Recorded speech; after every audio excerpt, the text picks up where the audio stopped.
Welcome to the Benton-Franklin Council of Governments Air Quality video series.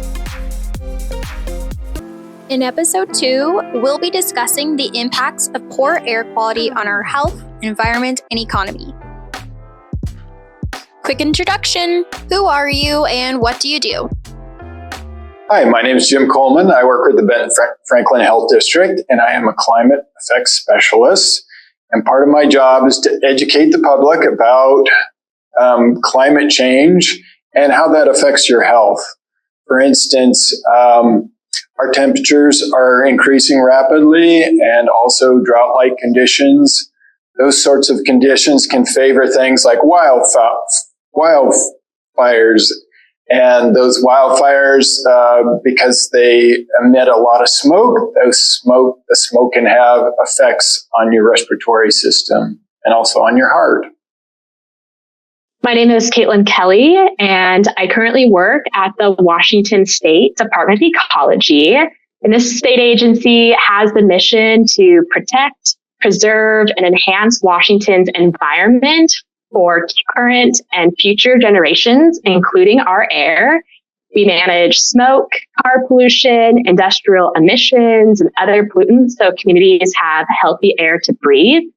In my current role, I manage a team and a brand new grant program that funds locally led projects to reduce sources of air pollution in Washington communities that are historically overburdened with health, social, and environmental inequities, and are highly impacted by criteria air pollution.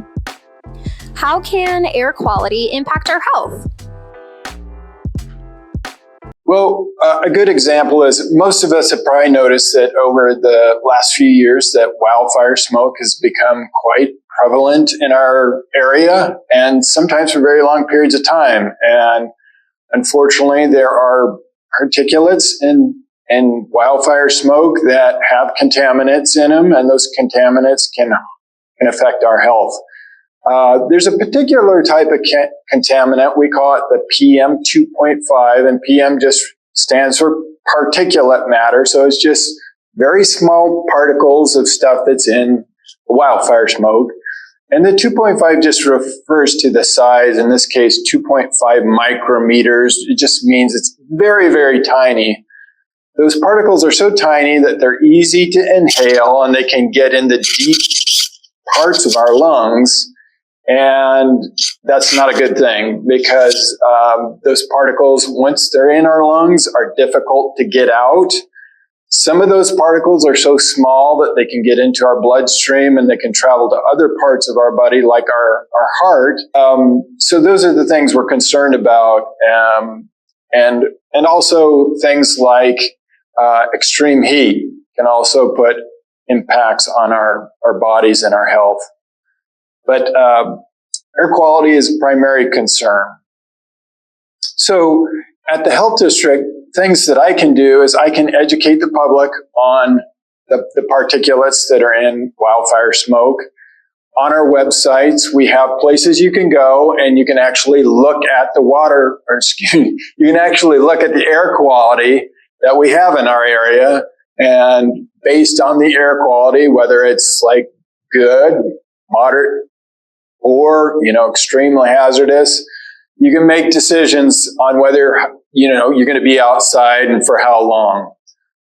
For those of us that have to be outside, like let's say you're an outdoor, you work outdoors, things like that.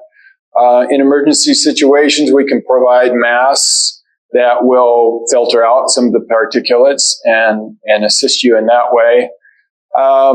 And then also, a lot of people don't realize that the smoke can actually accumulate indoors.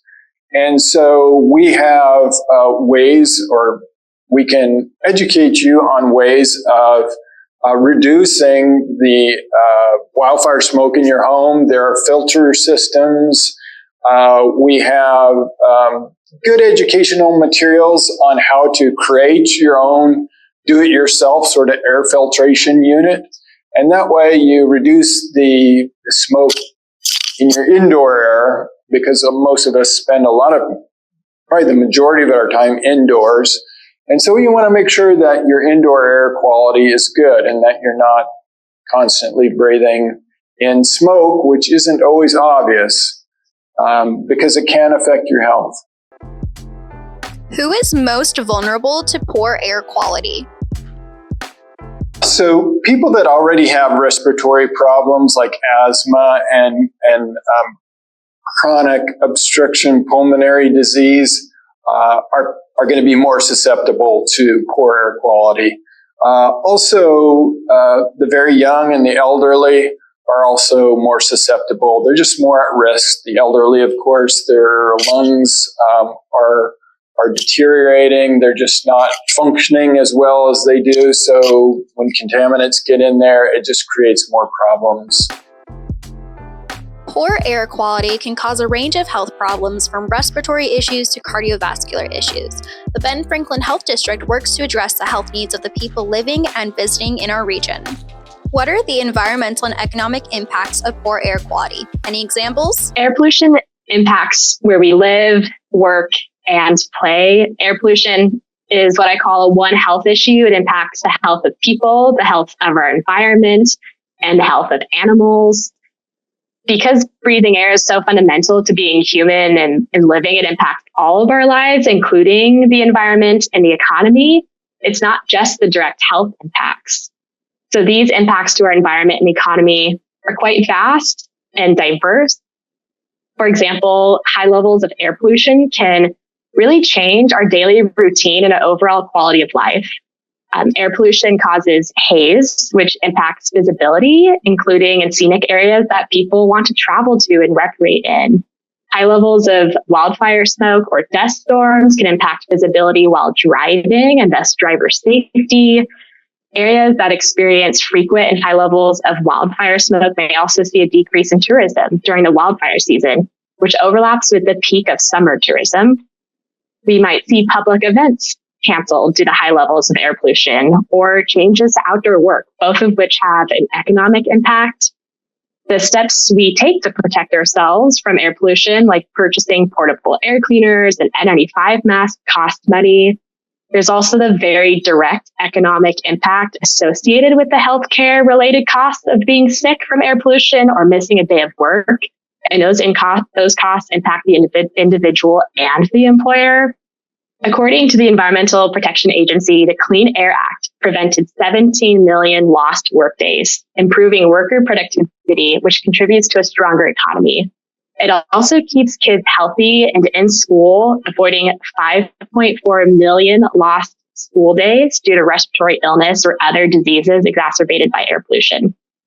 Diving more into the environmental impacts, which also have an economic impact, there's a type of air pollutant, ground level ozone, which directly damages agricultural crops and impacts crop yields because plants grow less when exposed to long-term air pollution. There's also air pollutants that react with water and oxygen in the environment to form acid rain that hurts fish and wildlife, especially in aquatic environments. It harms plants and trees and can even damage structures and buildings. Fine particles, or PM2.5, another air pollutant, can settle on the ground or water and then change the acidity of lakes and streams, changing nutrient balances and even depleting nutrients. Those changes then domino and cause other environmental and health impacts. Clean air is a good economic investment. Air pollution is a major cause of inequities around the world, and everyone deserves clean air to breathe. The quality of our air can significantly affect our health and environment. By understanding its impacts, we can take action to reduce air quality and protect our communities. Thank you for watching, and I'll see you next week for our next episode on understanding non-attainment status.